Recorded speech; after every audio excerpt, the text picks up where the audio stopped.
Oke, hai sobat kaum semua dimanapun berada.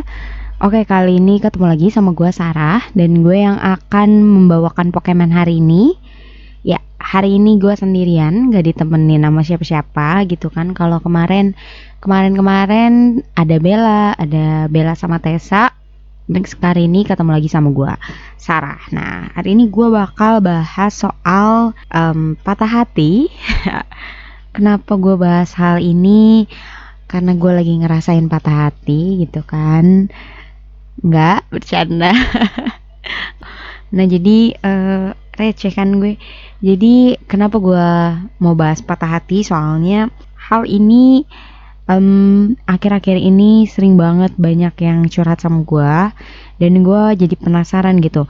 Kok banyak banget ya orang patah hati gitu kan. Terus ada istilah sobat ambyar gitu-gitu ya. Jadi menurut gue hal ini adalah hal yang seru banget buat dibahas gitu.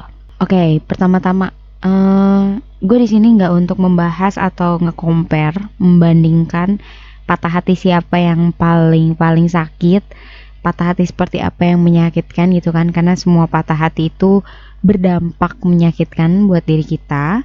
Gue nggak mau bahas juga misalnya patah hati yang terbaik itu patah hati siapa gitu kan, kita pasti punya story-nya atau cerita masing-masing soal patah hati gitu. Nah, yang mau gue bahas adalah apa sih patah hati itu dan kenapa patah hati bisa terjadi, lalu gimana cara untuk menyikapi patah hati itu sendiri, Sobat Counts. Yang pertama, apa sih patah hati gitu kan? Patah hati atau sindrom patah hati ini sebenarnya seringkali dibilang love sick, broken heart, dan menurut para ahli ini adalah sesuatu yang bisa mengakibatkan perubahan sama tubuh kita gitu. Jadi kalau sobat kawan di sini pernah patah hati, mungkin ada yang pernah merasakan sakit atau sesak di dada, sulit bernafas. Nah, itu adalah efek-efek dari patah hati itu gitu. Jadi patah hati ini biasanya ditangkap oleh indera, panca indera kita, mata, telinga gitu kan. Jadi kita biasanya ngedengar secara langsung, kita ngelihat secara langsung gitu kan. Ya itu akan dikirim hal-hal itu ke otak kita sebagai sinyal-sinyal dan tubuh kita yang akan bereaksi soal sinyal-sinyal itu gitu. Makanya kita biasanya sakit dada gitu kan, broken heart gitu. Dan patah hati ini bukan hati kebagi jadi dua ya gitu. Jadi ya hati lu kepotong gitu kan, pankreas lu nggak bekerja dan lain-lain, nggak gitu. Jadi biasanya patah hati ini bikin kita pengen nangis gitu kan, jadi bad mood gitu, jadi gloomy, terus marah gitu, biasanya jadi uring-uringan ya kan. Kalau perempuan nih biasanya jadi lah jadi marah-marah gitu kan. Nah, sebenarnya kenapa sih patah hati itu bisa terjadi? Jadi kalau yang gue baca, patah hati itu banyak banget ya penyebabnya. Mungkin sobat kawan sendiri pernah mengalami patah hati gitu kan. Yang pertama, patah hati itu bisa karena kehilangan seseorang yang ada di hidup kita, keluarga, teman, sahabat, pacar, pasangan hidup, suami, istri gitu. Ya, orang tua. Nah, itu bisa bikin kita patah hati. Terus kehilangan sesuatu seperti itu nggak bisa kita anggap remeh ya, Sobat Counts. Karena gue adalah tipikal orang yang percaya love sick itu nyata atau patah hati itu nyata gitu. Jadi mungkin ada beberapa orang yang bilang, ah apa sih lu gitu, patah hati mulu gitu kan. Tapi sebenarnya menurut gua patah hati itu bisa berkepanjangan gitu ya. Nah, selanjutnya kehilangan itu kan sebenarnya nggak terduga sama diri kita gitu. Apakah besok atau hari ini, 1 jam kemudian kita akan kehilangan orang yang kita sayang, kita nggak pernah tahu gitu. Dan kita pun nggak bisa memilih mau jatuh cinta sama siapa gitu kan. Ada mungkin kita udah kenal lama itu bertahun-tahun, biasa aja gitu, begitu ketemu lagi kita langsung jatuh cinta. Ada yang kita awalnya benci banget, tiba-tiba suatu hari kita jatuh cinta sama orang itu. Ada yang kita cinta banget, besoknya benci banget gitu kan. Jadi sebenarnya perasaan itu adalah hal yang mudah berubah-ubah gitu. Dan kenapa kita bisa patah hati kalau kita jatuh cinta pada awalnya? Itu semua karena ekspektasi. Setelah gue mengalami hidup ini selama 20 tahun, setelah gue ketemu banyak orang, gue melihat bahwa satu hal yang menyebabkan patah hati adalah ekspektasi. Kalau kata Kunto Aji, bagaimana mungkin hati ini terbuai ekspektasi tinggi jika tak berawal indah, gitu kan? Sampai akhirnya kau hancurkan, sakit. Jadi ekspektasi yang hancur itu membawa kita sama patah hati dan akhirnya kita merasakan sakit. Ya, gue setuju sama hal itu. Misalnya begini, kita dekat sama orang, chatan setiap hari, dekat berbulan-bulan, terus ternyata dia jadiannya sama orang lain. Atau kita kenal pacaran, kita udah bertahun-tahun gitu pacarannya dan dia ternyata nikahnya sama orang lain. Di situ ekspektasi kita hancur kan. Di situ kita ngelihat bahwa oh iya, dia nggak sama gue akhirnya gitu. Dan di situ kita harus secara nyata ngelihat bahwa ekspektasi atau harapan-harapan kita itu nggak terjadi. Nah itu yang membuat kita jadi patah hati. Sebenarnya nggak ada yang salah soal berekspektasi, tapi bagaimana semuanya menjadi berkecukupan gitu. Mencintai yang secukupnya, membenci yang secukupnya, dan berekspektasi juga secukupnya. Jadi kita harus benar-benar berdiri di atas sebuah realita, berdiri di atas sebuah kenyataan bahwa mungkin hal itu sebenarnya terjadi, atau sejauh apa usaha yang kita lakukan untuk bisa mencapai ekspektasi itu. Sekali lagi kita nggak pernah bisa memilih mau jatuh cinta sama siapa, tapi tindakan itu selalu bisa dipilih ya Sobat Kans. Sehingga ketika kita berpikir untuk melakukan suatu hal, itu sebaiknya dipikirkan juga konsekuensinya apa gitu kan. Patah hati juga nggak bisa dihindari. Siapa yang tahu gitu kan. Awalnya kan kalau pacaran dengan tujuan yang baik gitu, tujuan-tujuan yang komitmen untuk menikah, itu kan kita nggak ada yang tahu ya sebenarnya Sobat Kans mau seperti apa gitu. Tapi ya itu tadi gitu, berekspektasilah secukupnya. Selanjutnya begitu banyak banget ya orang-orang yang sering cerita sama gua diselingkuhin atau jadi selingkuhan atau selingkuh, pada akhirnya mereka juga patah hati, atau cuma sekedar suka patah hati, pacaran bertahun-tahun putus patah hati gitu kan. Jadi sebenarnya patah hati ini sendiri pun punya jangka waktu yang berbeda-beda. Misalnya lu pernah pacaran nih 3 kali, 2 kali, 4 kali, beda-beda kan lama pacarannya. Ada yang 1 bulan, 1 tahun, 10 tahun, 10 tahun lama banget. 5 tahun misalnya, seminggu, sejam, lu putus gitu. Itu kan patah hati. Tapi karena lamanya pacaran, intensitas ketemu lo yang berbeda-beda, maka rasa patah hati sendiri pun akan berbeda-beda gitu. Yang pacarannya 5 tahun sama ketika lo pacaran 1 bulan, patah hatinya rasanya bisa beda. Lo bisa ngerasain lebih sakit sama yang pacaran sama lo 5 tahun. Kenapa? Karena ya lebih lama pacarannya, lu lebih sering ketemu, lu punya ekspektasi yang lebih tinggi sama dia, lu punya harapan-harapan yang lebih besar sama dia gitu kan. Pernikahan, punya keluarga, punya anak, punya rumah, kayak gitu. Jadi gak ada sesuatu yang bisa menjamin sebenarnya bahwa lu tuh bebas dari patah hati gitu kan. Gak ada.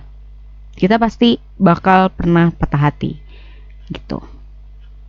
Dan bagaimana kita melihat patah hati itu sendiri adalah sesuatu yang positif atau negatif, itu bergantung sama kita. Gue bukan tipikal orang yang percaya bahwa waktu akan mengobati diri kita, enggak. Tapi diri kita yang mengobati diri kita sendiri. Mana tahu kan gitu, maksudnya lo hidup misalnya 50 tahun, lo patah hati gitu di usia 20-an. Terus lu yakin gitu bahwa waktu akan menyembuhkannya, tapi lu gak punya usaha apapun gitu. Sampai usia 50 tahun lu masih tetap patah hati. Itu mungkin aja ya Sobat Kans. Gue yakin manusia itu bisa berubah kalau dirinya mau berubah gitu. Jadi gue gak meminta lu untuk menghilangkan rasa patah hati itu gitu. Enggak. Tapi gimana lo ngelihat patah hati sebagai sesuatu yang sebenarnya membuat lo belajar? Ya, lo terluka, lo merasa terhianati, lo kecewa, marah, itu hal yang wajar gitu. Jadi setiap patah hati itu punya ceritanya masing-masing. Jadi di sini gue yakin masing-masing dari kita kalau misalnya mau diceritain rasa patah hati itu bakal jadi sesuatu yang seru banget gitu ya.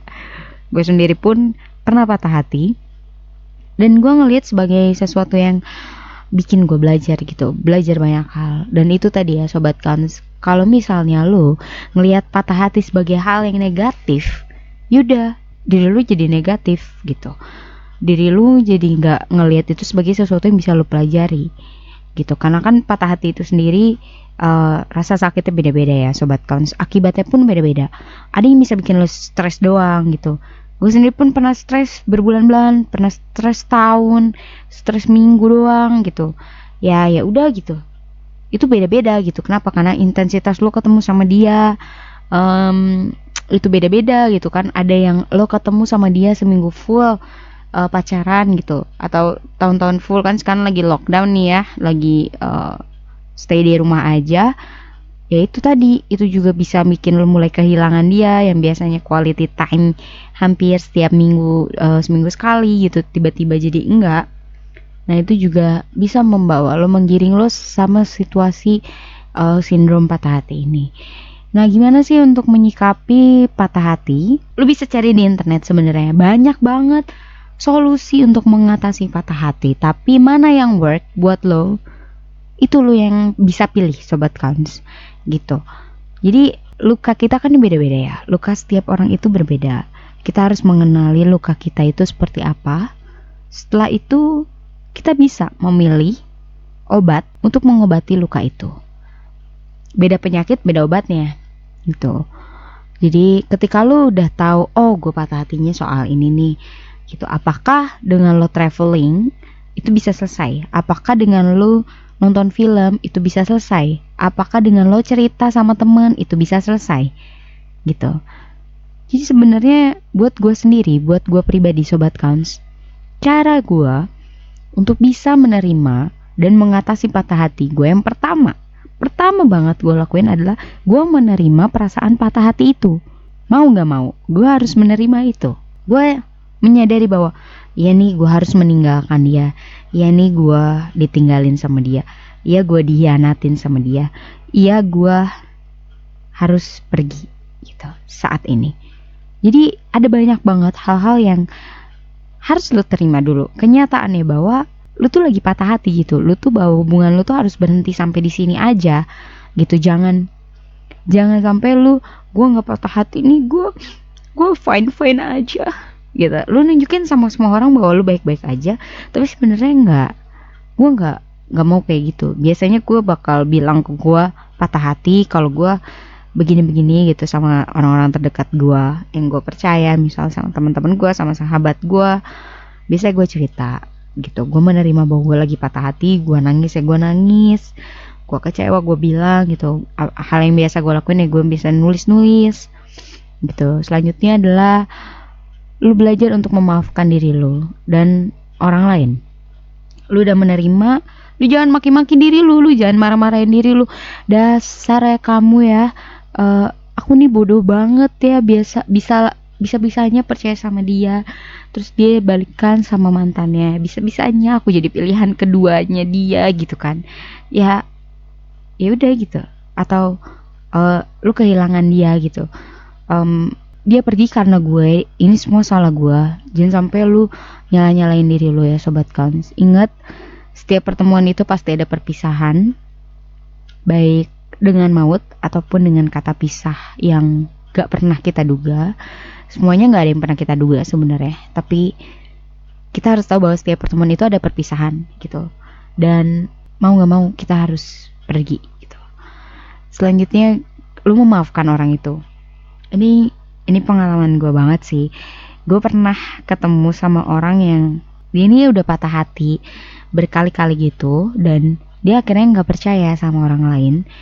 Ya gue kena imbasnya gitu. Jadi setiap gue ngelakuin suatu hal, dia bakal ngejauh dari gue kalau gue baik sama dia. Dan gue ngeliat itu sebagai bentuk ketidakpercayaan dia sama gue gitu, bahwa gue mungkin akan meninggalkan dia suatu saat nanti gitu. Nah itu tadi ya, efek dari patah hati. Lu bisa jadi ngerasa was-was sama orang lain, lu bisa traumatis, lu bisa nggak percayaan gitulah sama orang ya Sobat Kans. Jadi makanya kenapa patah hati ini harus bisa kita terima dan kita atasi gitu. Jadi ya itu tadi ya, gue akhirnya memutuskan untuk berhenti karena itu tuh gue nggak bisa menerima perilaku dia yang nggak memaafkan orang lain. Dia nggak bisa memaafkan masa lalunya, dan akhirnya itu imbasnya sama gue. Jadi ketika lu nggak bisa memaafkan orang lain, menyalahkan diri lu akan sulit memulai sesuatu yang baru, hubungan yang baru Sobat Kans. Lu akan jatuhnya gitu-gitu aja gitu. Lu akan balik lagi ke masa lalu lo. Lu bakalan ngelihat semua orang lain itu sama. Sebenarnya enggak sama sekali.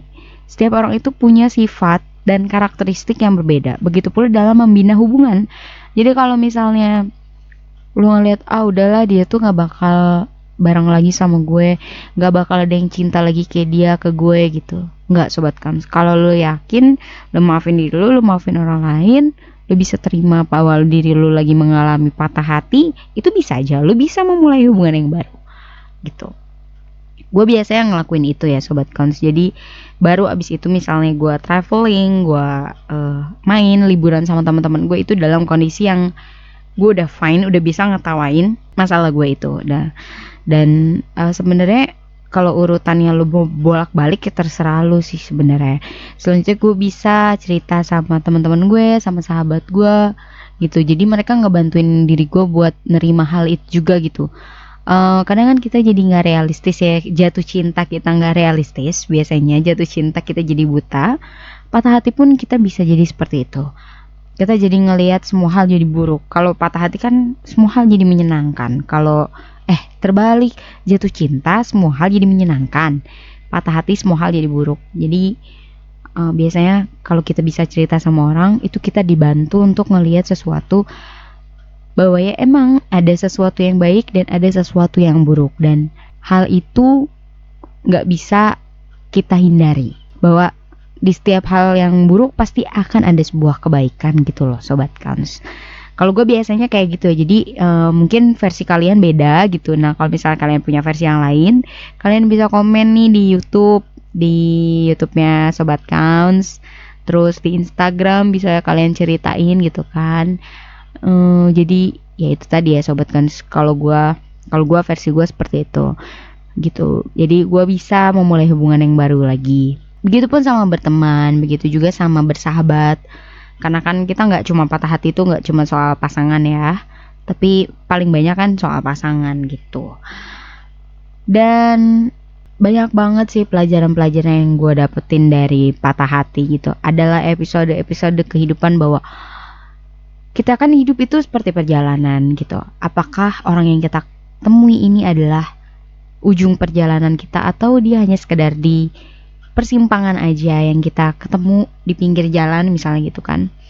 Biasanya kalau kita mampir ke suatu tempat, kita bakal melihat hal baru, nyobain hal baru, dan gue selalu nganggap mereka adalah sesuatu buat gue ngerasain hal baru yang bisa gue ambil manfaatnya.